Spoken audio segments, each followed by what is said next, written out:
राधे राधे दोस्तों, आज हम आपको बताएंगे कि ठंडी के दिनों में पौधा का ग्रोथ रुक जाता है और रुकने का कारण है कि हम उसमें अच्छा से जो विटामिन तत्व है वो नहीं दे पाते हैं। ठंडा के दिनों में पौधा जो है सूखने सिकुड़ने और पत्तियां पीली होने का कारण हो जाता है, जड़ों का विकास नहीं हो पाता है। और ये जो आप मेरे सामने देख रहे हैं, ये जो खाद है, ये ठंडी के सीजन में जो इसके बारे में जानते हैं वो हर व्यक्ति देते हैं। इसका नाम है सरसों खली। और सरसों खली आप इस पौधे में यदि देते हैं तो आपका जड़ों का जो विकास है बहुत ही तेजी से बनता है। और बनने का कारण है कि ये गर्म प्रकृति का है। सरसों खली जो होता है ये गर्म खाद है। हमारे पौधे में यदि ठंडी का कोई भी पौधा में रोग लग रहा है या उसका ग्रोथ रुक गया है, कोई भी खाद आप दे रहे हैं तो वो काम नहीं कर रहा है। मार्केट क्या, यदि आप कोई भी खाद भी लाके देंगे तो ठंडी के सीजन में काम नहीं करेगा। यदि आप सरसों खली आप डाल दें पौधे में तो आप देखेंगे कि बहुत ही ज्यादा फूल आने लगा है और पौधा का ग्रोथ है दुगनी से तिगनी तेजी से ग्रोथ देगा। तो इसे देना कैसे है, इसे बनाना कैसे है, तो वीडियो में बने रहें, जाने कि सरसों खली आप अपने पौधे में कैसे देते हैं। और कभी नहीं दिए हैं तो ये ठंडी जो है देकर अपने पौधे में देखें। गेंदा लगाए हैं, गुलदावरी लगाए हैं, डहलिया लगाए हैं, या आपका गुड़हल हो गया, गुलाब हो गया, ऐसे तो ये गुलाब का पसंदीदा खाना है सरसों खली। तो इसे बनाने का प्रक्रिया आपको बताएंगे, देने का प्रक्रिया बताएंगे, पौधे में डालकर दिखाएंगे, क्योंकि हम इसे बनाकर रखे भी हुए हैं। तो आपको एक ये पाउडर फॉर्म में भी मिल जाता है और एक मिलता है चक्ती टाइप का, वो भी आप दे सकते हैं। पर देने का प्रक्रिया क्या है, जैसे कि ये ड्राई फॉर्म है, तो ड्राई फॉर्म में हमें क्या करना है, 1 लीटर पानी लेना है। जो बिगनर है उसके लिए समझा रहे हैं, क्योंकि दवा देने से भी पौधा हमारा ग्रोथ होता है और दवा ज्यादा डोज देने से भी हमारा पौधा को नुकसान होता है। ये चीज आपको जानना जरूरी है। जैसे कि यहाँ पर ड्राई फॉर्म है और 1 लीटर पानी है, तो 4 चम्मच हम इसमें डाल दिए। 4 दिन तक इसे हम फर्मेंटेशन होने के लिए छोड़ दिए। ये प्रक्रिया बहुत ही जरूरी है। यदि फर्मेंटेशन नहीं कर रहे हैं तो पौधा मरने का डर है। ये चीज आप जान ले। फर्मेंटेशन होने के बाद उसका कलर कुछ इस टाइप का हो जाएगा। यहाँ पर हम 100 ग्राम सरसों खली डालकर इसे अच्छे से आप देख सकते हैं ये किस तरह से केक जैसा हो गया है। और 4 दिन के बाद ये फूल कर एकदम ऊपर तक आ गया है। इसमें लिक्विड जो है जितना पानी था सोख लिया है। अब इसमें 100 ग्राम जब हम ये फुलाए हैं तो हमें यहाँ पर पानी कितना देना है। अब यहाँ ये बताएं कि 4 चम्मच आप दे रहे हैं सरसों खली फर्मेंटेशन होने के बाद, आपको इसमें 20 लीटर पानी मिलाना है। यहाँ पर आप डोज को समझे, 20 लीटर जब आप पानी मिला रहे हैं 4 चम्मच में, तो लिक्विड पतला होना चाहिए। पौधा को हमें नुकसान नहीं करना है।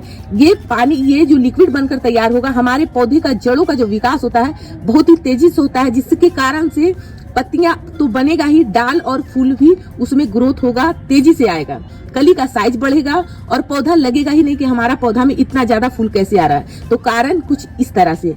यदि इसका और भी आप दमदार बनाना चाहते हैं तो इसमें आप डीएपी डाल दें। जैसे कि हम 4 चम्मच इसमें सरसों खली डालें तो 2 चम्मच आप डीएपी डाल दें। पानी उतना ही रहना चाहिए, 20 लीटर। अब यहाँ पर हम 100 ग्राम डाले हैं।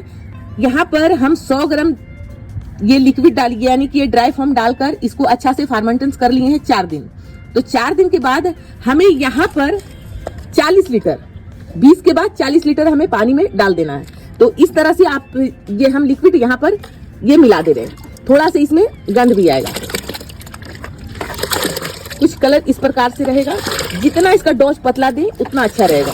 ये देखें, ये जब आप इस तरह से मिलाएंगे तो ये इस तरह से फिल्म होगा और हल्का हल्का खट्टी, जैसे आप कांजी वड़ा खाते हैं उस तरह से गंध भी देगा इसमें। और इससे ज्यादा दिन छोड़ेंगे तो आप दे नहीं पाएंगे, इतना इसमें बदबू आएगा। तो आप 4 दिन तक ही छोड़ें, क्योंकि आपको जितना बर्दाश्त हो पाए गंध उतना ही देना है, क्योंकि ये पौधा के लिए अमृत है। और अब यहाँ पर हम बात करेंगे, पौधा का जो मिट्टी होता है एकदम ड्राई होना चाहिए। कि जिस दिन आप इसे दे रहे हैं तो 2 दिन तक या 1 दिन तक आपके छत में धूप ज्यादा आ रहा है, मिट्टी अच्छा से ऊपर ड्राई हो गया है, तभी हमें पानी देना है। और नहीं ड्राई हुआ है तो 2 दिन तक हम पानी नहीं देंगे, तभी ये लिक्विड फर्टिलाइजर आपका काम करेगा। यदि आप गीली में दे देते हैं तो पौधा को ग्रोथ की जगह आपका पौधा सड़ने लगेगा। ये चीज आप जरूर जान ले। अब इसमें पानी और भी हमें भरना है, एकदम लिक्विड पतला करना है। अब नल के पास ले आए हैं, इसे अच्छे से भर देते हैं। लिक्विड को एकदम हमें पतला करना है, एकदम अच्छा से भर देना है। दोस्तों ये भर चुका है हमारा। अब भरने के बाद हमें क्या करना है, इसे पौधे में देना है। तो चले हम पौधे में देकर दिखाते हैं। तो दोस्तों आप देख सकते हैं मिट्टी किस तरह से ड्राई है और यही ड्राई मिट्टी में हमें हल्का सा कूड़ा लगाना है। तो अभी हम इसमें कूड़ा लगाएं। कोई भी दवा देने से पहले आप इसको हल्की फुल्की इस तरह से कोड़ा लगा देंगे तो अंदर तक हमारा जड़ों तक जाएगा। इस तरह से मिट्टी को कोड़ा लगा देते हैं।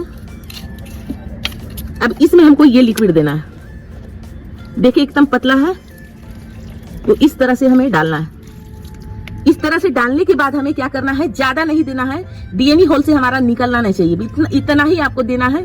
इसके देने के बाद इस तरह से पत्तियां आपका आएगा और सारा गुलाब का हम पत्ती, पुराना पत्ती निकाल चुके हैं। हर गुलाब का देखें तो सारा पत्ती हम निकाल दिए हैं।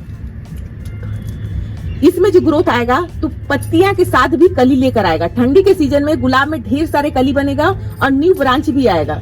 इतना केयर कर ले, गुलाब हो, डहलिया हो, गेंदा हो, गुड़हल हो, सारे में आपका फूल भर भर कर आएगा। बस प्रक्रिया यही है देने का गुलाब में। या आप कोई भी अन्य प्लांट में दे रहे हैं तो इस तरह से आप धूप में जो प्लांट रहता है वही प्लांट में ये सरसों खली आप दें। ये जानकारी आपको कैसा लगा दोस्तों? जानकारी अच्छा लगा हो तो वीडियो को लाइक करें, चैनल को सब्सक्राइब करें। धन्यवाद दोस्तों, राधे राधे।